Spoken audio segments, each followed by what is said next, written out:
యేసుక్రీస్తు వారు పస్కా పండుగ సమీపించినప్పుడు ఆయన బేతానేనే గ్రామం నుంచి యెరూషలేమునకు వెళ్ళినప్పుడు యెరూషలేములో ఉన్న దేవాలయంలో అక్కడ జరుగుతున్న విషాదాన్ని కానీ దేవాలయంలో జరుగుతున్న పరిస్థితులు కానీ చూసి ఆయన తీవ్రమైన బాధకు తీవ్రమైన కోపానికి గురయ్యి ఎన్నో మాటలు ఆయన పలుకుతూ ఉన్నాడు. ప్రభుమందు ప్రియమైన దేవుని వారలారా, మనం ఏ విషయంలో మనం కోపడతాం, ఏ విషయంలో మనం బాధపడతాం, ఏ విషయంలో మనము దుఃఖానికి గురవుతాం అంటే మన సొంత ఇష్టాలు నెరవేరినప్పుడు మనం బాధపడతాం. మనం అనుకున్నది జరగనప్పుడు మనం బాధపడతాం. మనము ఎవరికైనా చెప్పినప్పుడు వాళ్ళు వినకపోతే, అది చేయకపోతే ఆ విషయంలో కోపడతాం. కానీ మన ప్రభు అయిన యేసుక్రీస్తు వారు అలా కాదు. ఆయన బాధపడినా, ఆయన మాట్లాడినా, ఆయన కోపడినా ఆ మాటల వెనక జీవ పరమార్థం ఉంటుంది. ఆయన పలుకుతున్న ప్రతి మాట కానీ, ఆయన చేస్తున్న ప్రతి మాట కానీ దాని వెనక ఎంతో పరమార్థమైన జీవ సంబంధమైన పరమార్థం కూడిన మాటలు ఉంటాయి. కానీ మన జీవితం అనేది అలా ఉండదు. ఆయన పలుకుతున్న మాటలలోనే ఒకసారి మనం వెళ్ళి ఆలోచించగలిగితే, యోహాను సువార్త 2వ అధ్యాయము 13వ వచనము. యోహాను సువార్త 2వ అధ్యాయము 13వ వచనం. యూదుల పస్కా పండుగ సమీపించగా యేసు యెరూషలేమునకు వెళ్ళి దేవాలయంలో ఎడ్లను, గొర్రెలను, పావురములను అమ్మువారిని, రూకలు మార్చువారిని కూర్చున్నట చూచి త్రాళ్లతో కొరడాలు చేసి గొర్రెలను దేవాలయం నుండి తోలివేసి, రూకలు మార్చువారు రూకలు చల్లివేసి, వారి బలలు పడద్రోసి పావురములు అమ్మువారితో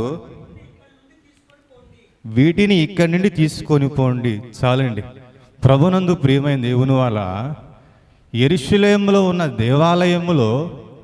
దేవాలయంలో ఏం జరుగుతుందంట? అక్కడ పశువులను, మేకలను, గొర్రెలను, పొట్టేలను, పావురాలను, ఇంకా గొవ్వలను వ్యాపారం చేస్తారంట. ప్రభునందు ప్రియమైన సహోదరులారా, దేవుని ఆలయంలో ఏం జరగాలి? దేవుని ఆలయంలో దేవునికి ఆరాధన జరగాలి. కానీ వాళ్ళు ఏం చేస్తున్నారు? దేవుని ఆలయంలో వ్యాపారపు ఇల్లుగా, దొంగల గుహగా మార్చారు. ఇంకా మనకి అర్థం కావాలంటే ఒక సంత, లేదా ఇంకా అర్థం కావాలంటే ఒక మండి అంటారు దీన్ని. మనందరికీ తెలిసిన విషయం ఏంటంటే, తెలుసు, ఏ పట్టణంలో అయినా ఆ పలానా రోజు పలానా సెంటర్లో సంత అని ఉండిద్ది.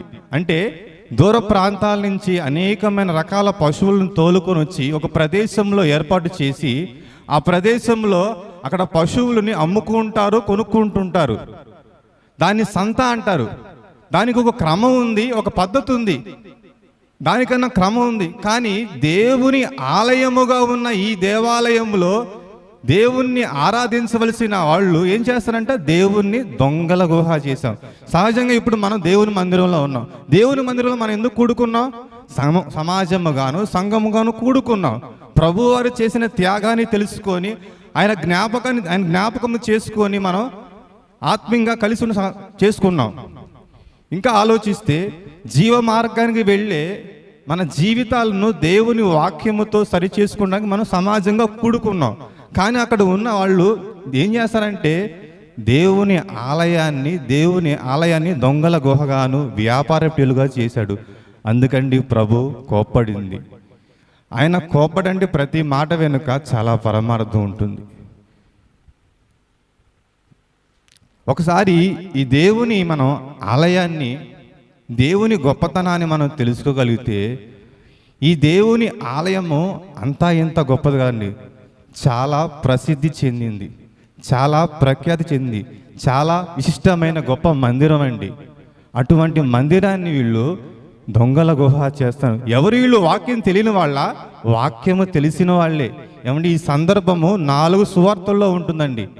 ఇదే సందర్భం 4 సువార్తల్లో ఉంటుంది. ఒకసారి మరొక మనం సువార్తను చూడగలిగితే మార్కు సువార్త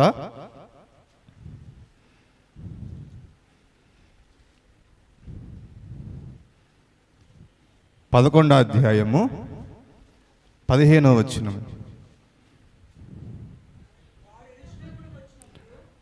18వ వచనం ఇందాక ఆల్రెడీ 18 శాస్త్రులను ప్రధాన యాజకులను ఆ మాట విని పైన ఏమనంటే, నా మందిరము సమస్తమైన అన్యజనులకు ప్రార్థనా మందిరం అనబడను అని వ్రాయబడలేదా? అయితే మీరు దాన్ని దొంగల గుహ చేసితిరి.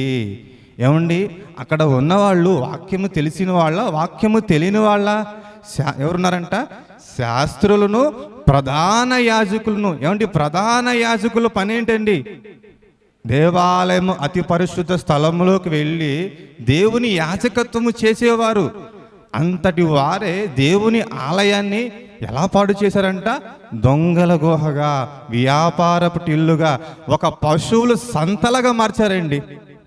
ఆ దేవునికి ఉన్న గొప్పతనం కానీ, ఆ దేవుని ఆలయానికి ఉన్న ప్రఖ్యాత కానీ అవన్నీ తొలగిపోయినాయి. దేవాలయాన్ని పాడు చేశారు, వారిని పాడు చేసుకున్నారు.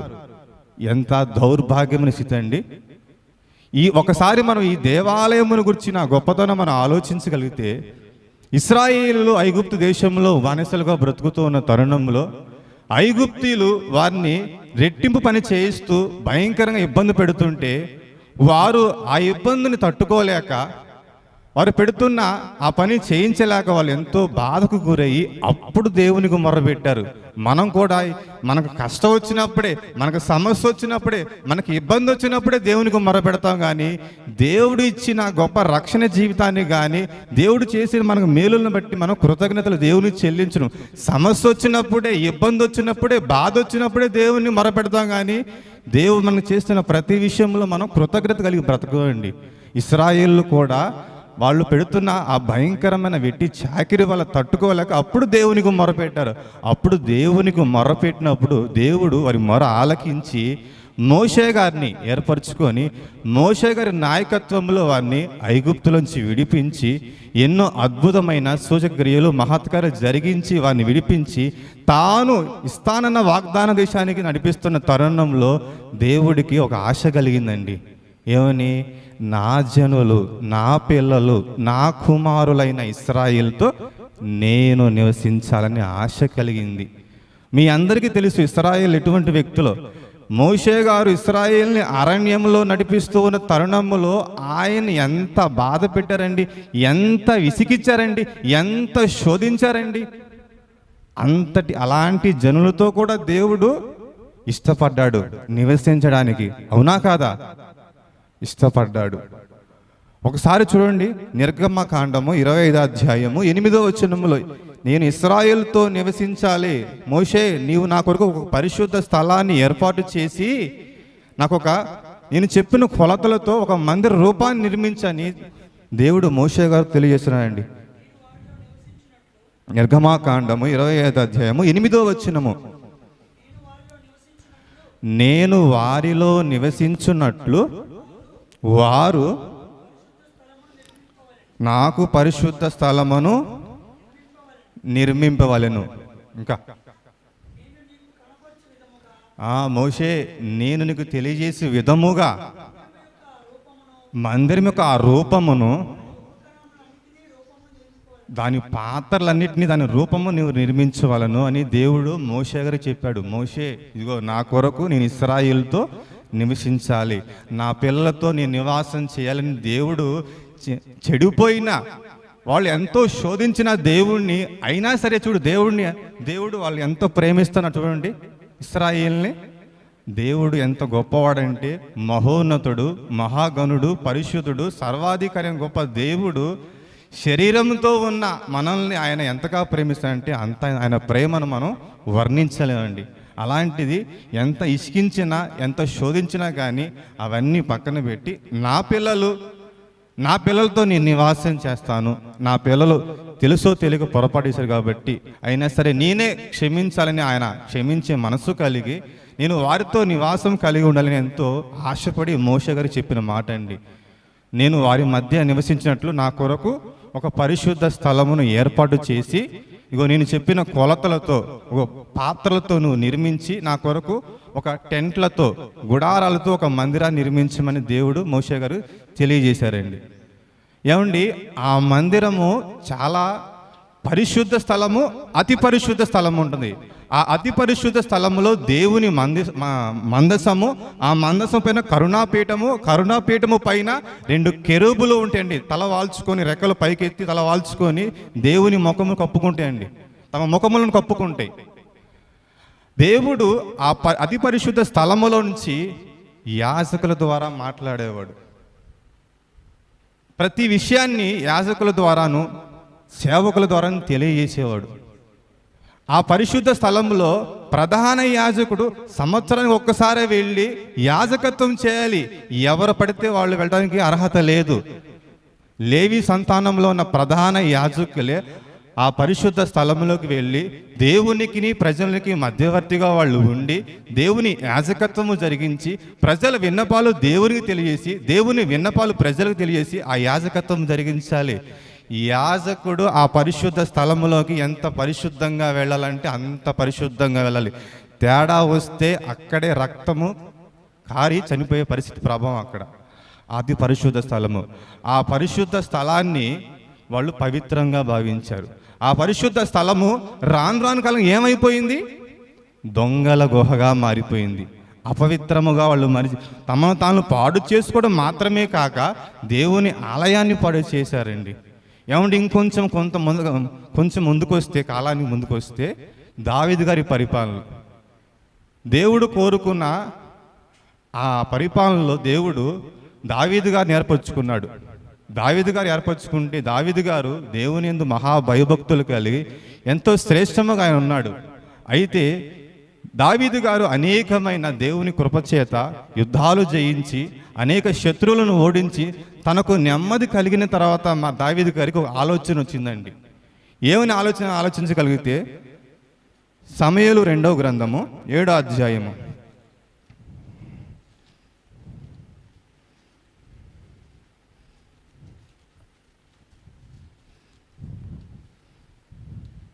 సమూయేలు 2వ గ్రంథము 7వ అధ్యాయము మొదటి నుంచి. యెహోవా నలుదిక్కులు అతని శత్రువుల మీద అతనికి విజయం ఇచ్చి అతనికి నెమ్మది కలుగజేసిన తరువాత రాజు తన నగరియందు కాపురముండి నాతాను ప్రవక్తను పిలువనంపి నేను దేవదారు మ్రానుతో కట్టిన నగరియందు వాసము చేయుచుండగా దేవుని మందసము డేరాలో నిలిచి ఉందనగా చాలండి. ఏమండి, దావీదు గారు ఇశ్రాయేలు పైన రాజైన తర్వాత దేవుడు కృపచేత అనేక రాజ్యాలను జయించి శత్రువులను ఓడించి తనకు నెమ్మది కలిగిన తర్వాత తాను ఒక విశాలమైన శ్రేష్టమైన ఒక భవనములో ఉంటున్నప్పుడు తానున్న భవనములో తన జీవితాన్ని చూసుకొని అలా దేవుని మందసం వైపు చూసినప్పుడు దేవుని మందసమేమో గుడారాల్లో టెంట్లో ఉంది.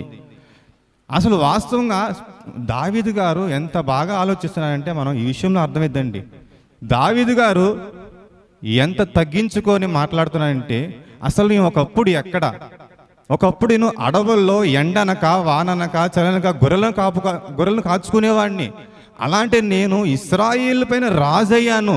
ఇశ్రాయేలును పరిపాలించే న్యాయదండము నా చేతికి దేవుని ద్వారా అప్పగించబడిందని దావీదు గారు ఎరిగి నేనేంది రాజభవనంలో ఉంటున్నా, నా దేవుని మందసం ఏంది గుడారంలో ఉంటుందని ఆయన ఆలోచించి నా దేవుని కొరకు నీవు మందిరాన్ని కట్టాలని ఆయన ఆలోచన చేశాడు. ఈ ఆలోచనని నాతాను ప్రవక్తని పిలిపించి నా దేవుని కొరకు మందిరాన్ని కట్టాలనుకుంటున్నాను.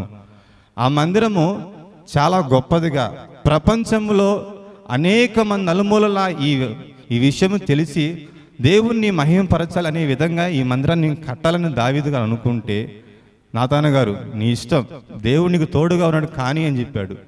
ఇలా అనుకున్న ఆలోచన ప్రకారంగా దేవుడు తెలియజేస్తే నాతాను ప్రవక్త మళ్ళీ వచ్చి, దావీదు నాయన, నువ్వు దేవుని మందిరాన్ని కట్టొద్దు.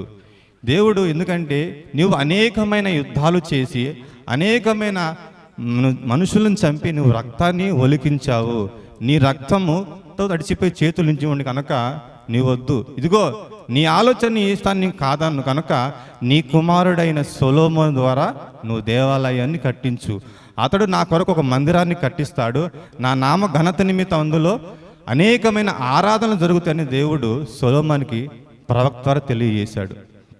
ఇలా ఆలోచించుకుంటూ వస్తే ఈ మందిరం ఎంత గొప్పది, ఎంతో విశిష్టమైన మందిరాన్ని యాజకులు, అక్కడ ఉన్న శాస్త్రులు, పరిచయులు దేవుని ఆలయంలో కూడి దేవుని పరిశుద్ధపరిచి దేవుని మహిమపరిచిన వాళ్ళు దేవుని ఆలయాన్ని పాడు చేశారు. ఒకసారి మనం ఆలోచించగలిగితే మరలా మార్కు సువార్త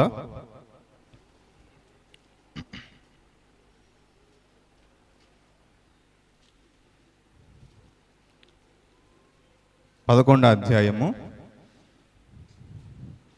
15 నుంచి అండి.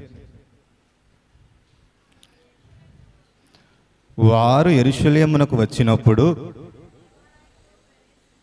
ఆయన దేవాలయంలో ప్రవేశించి దేవాలయంలో క్రయ విక్రయాలు చేయువారిని వెళ్ళగొట్టి నారభించి రోకల మార్చువారి బల్లలను గొమ్మలం వారి పీటలను పడద్రోసి దేవాలయముకుండా ఏ పాత్రను ఎవరిని తేనీయకుండా ఉన్ను దేవాలయాన్ని పాడు చేశారండి. దొంగలుగా పాడు చేస్తే అప్పుడు ప్రభువు చెబుతున్నాడు, ఇదిగో నా మందిరము సమస్తమైన అన్యజనులకు ప్రార్థనా మందిరం అనబడును అని వ్రాయబడలేదా? అయితే మీరు దాన్ని దొంగల గుహ చేసిరి అని అక్కడున్న వారిని గద్దించి ఆయన త్రాళ్లతో వాళ్ళని కొరడాలుగా చేసి అక్కడ ఉన్న మొత్తాన్ని కొట్టి బయటకు పంపించాడండి. ఈ మందిరం ఒక గొప్పతనాన్ని వాక్యము తెలిసిన వారే దాన్ని దొంగల గుహగా చేశారండి. దీన్ని ఆత్మీయంగా మనం తీసుకుంటే అపరాధముల చేతను పాపముల చేతను చచ్చి ఎందుకు పనికిరాక నరకానికి వెళ్ళిపోతూ ఉన్న మనల్ని యేసుక్రీస్తు మన నిమిత్తం ఈ లోకానికి వచ్చి మన పాపపు శిక్షను మన అపరాధములను భరించి దేవుని ఆలయాలుగా చేశారండి. ప్రభు ఒక మాట చెప్తాడు, దేవాలయము కంటే గొప్పవాడు ఇక్కడ ఉన్నాడు. ఆయన దేవ ఆత్మ సంబంధమైన దేవాలయానికి ఆయన పునాది అయినప్పుడు ఆయన మీద కట్టబడుచున్న మనం కూడా గొప్పవాళ్ళ కాదా? మనమే గొప్పవాళ్ళు. ఆ రాతి కట్టడాల కంటే శ్రేష్టమైన ఈ దేవాలయాలని యేసుక్రీస్తు ద్వారా మనం దేవాలయాలుగా మనసపడ్డాం. ఈ విషయాన్ని మనం ఆలోచించగలం. కొరింథీ పత్రిక 6:19 అండి. కొరింథీలు రాసిన పత్రిక, మొదటి పత్రిక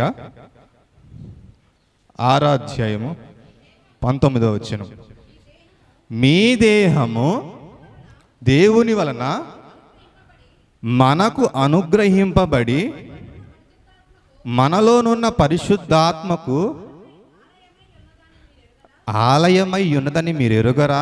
చాలండి.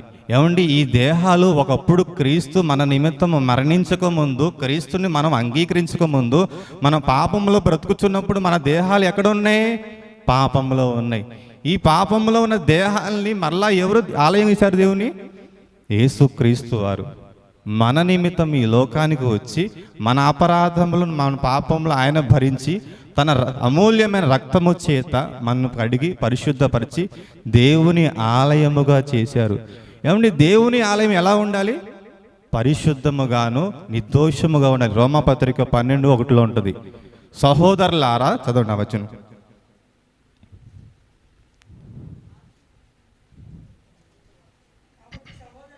కాబట్టి సహోదరులారా, పరిశుద్ధమును దేవునికి అనుకూలమునైన సజీవ యాగముగా మన శరీరములను ఆయనకి సమర్పించుకోవాలంట. ఏమండి, ఈ శరీరము ఏమని చెప్పాడు ఇందాక? దేవుని ఆలయం అని చెప్పాడు. మరి దేవుని ఆలయాన్ని మొదటగా ఏం చెప్పాడు? పరిశుద్ధముగా అని చెప్పాడు.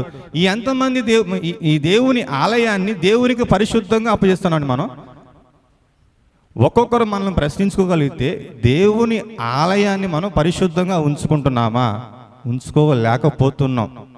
ఏమండి, ఆనాడు ఇశ్రాయేలు, నేటికి క్రైస్తవులు, వారి గురించి మనం చెప్పుకుంటున్నాం.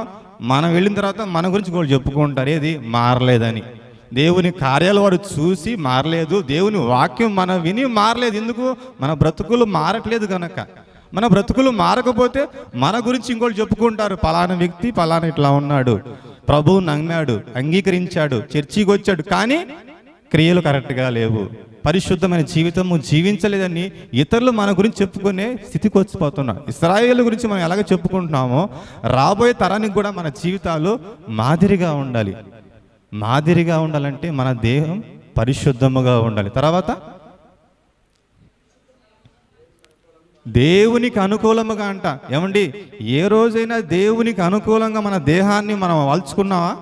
బరీగా బిర్యానీ తిని ఒక థమ్సప్ తాగి పొనుకోమంటే పొనుకుంటాం, కానీ అయ్యా పలానా చోట పరిచర్య ఉందిరా, ఇదిగో పలానా చోట ఇంటికి సువార్త ఉందిరా, వెళ్ళాలిరా అంటే, బ్రదరు నాకు పని ఉంది బ్రదరు, వస్తానని మాట ఇచ్చేవాళ్ళు. ఏంది? దేవుడు యేసుక్రీస్తు నీకు మాట ఇచ్చాడు పని చేయమని. ప్రతి ఆదివారం ప్రభు బల్లో చేయి వేస్తున్నాంగా, ఆయన మన గురించి ప్రకటించాలిగా. ఆ పని పక్కన పెట్టి ఏ పనికి వెళ్తాం? మన సొంత కార్యాల కొరకు మనం పరిగెత్తుతూ ఉంటాం. ఏమండి, పరిశుద్ధంగా మన దేవాలయం అప్పగించినట్టయిద్దా? అవదుగా. అప్పుడు దేవునికి అనుకూలం అయిద్దా? ఎవరికి అనుకూలం అవుద్ది? మన దేహము దేవునికి అనుకూలం కావట్లా, మనకి వాల్చుకొని మన సొంతాలు మన ఇష్టాలు నెరవేర్చుకుంటున్నాం. మనం ఎట్లా వెళ్తామండి పరలోకం ఇట్లా అయితే?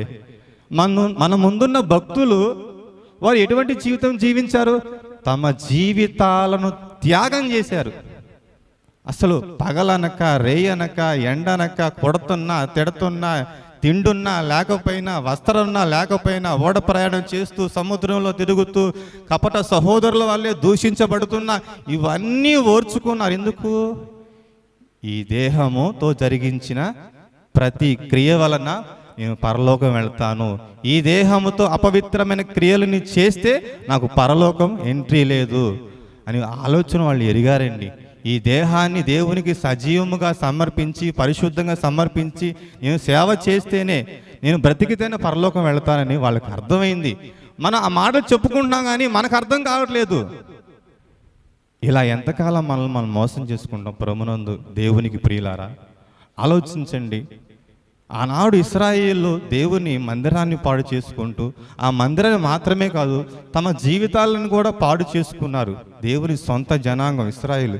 మనం ఇప్పుడు యేసుక్రీస్తు ద్వారా దేవుని కుమారులు అయ్యాం. ఆయన కుమారులమైన మనం ఏం చేస్తున్నాం? మనము కూడా చర్చికి వస్తున్నాము, వింటున్నాము, పాట పాడుతున్నాం, వాక్యం వింటున్నాం, వెళ్తున్నాం, కానీ మనలో వాక్య సంబంధమైన క్రియలు అవపట్లేదు. అదే కొరింథీ పత్రిక 6:19 కింద వచ్చినము.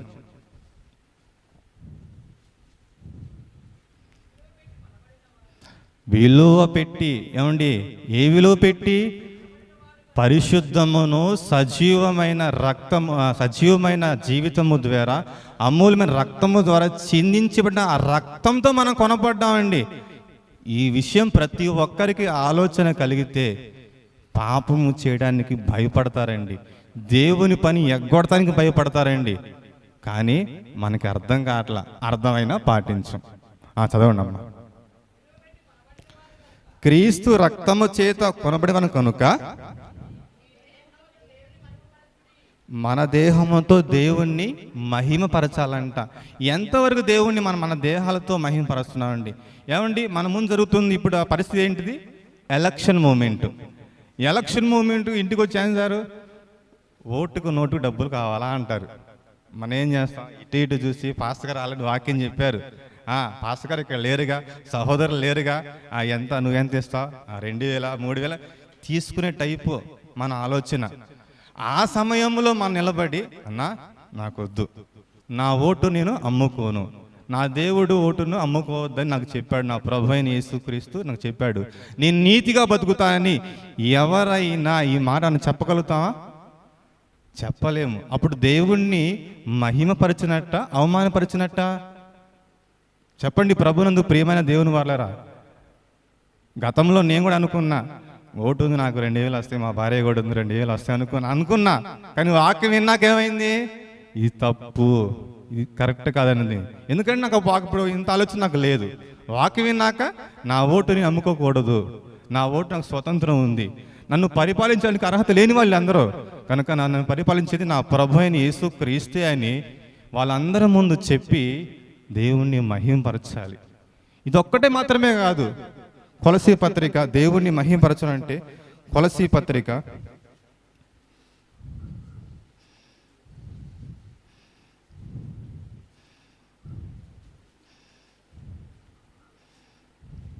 'మాట చేత కానీ క్రియ చేత కానీ అని వచ్చిన 3:17 కొలసీ పత్రిక 3:17 మరియు మాట చేత కానీ క్రియ చేత కానీ మీరేమి చేసిను ప్రభు అయిన యేసు ద్వారా తండ్రి అయిన దేవునికి కృతజ్ఞతాస్తులు చెల్లించు సమస్తమును ఆయన పేరిట చేయాలి. మనము మాట చేత కానీ క్రియ చేత కానీ మనం ఏం చేసినా తండ్రి అయిన దేవుణ్ణి ప్రభు అయిన యేసుక్రీస్తు ద్వారా కృతజ్ఞతా స్తోత్రాలు చెల్లిస్తూ ఆయన్ని మహింపరచాలి. అంటే మాట చేత మహింపరచాలి. పాట ఏమండి, ఆరాధన సుమారు 8 గంటలకు స్టార్ట్ అయింది. అప్పుడు 4-2 ఉన్నారు. మనం దేవుణ్ణి మహింపరుస్తున్నామా? ఈరోజు వాక్యం ఉంది కాబట్టి నేను కూడా ముందు వచ్చాను. నేను కూడా నేరస్తున్నానండి, అలాగని తప్పు చెప్పుకోవట్లా. నేను కూడా ఇక్కడి నుంచి ముందుకు వస్తానని మీకు తెలియజేస్తున్నాను. కనుక మాట చేత క్రియ చేత మనము దేవుణ్ణి మహింపరచాలండి.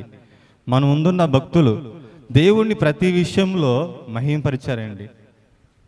అపోస్తుల కార్యములు 4వ అధ్యాయము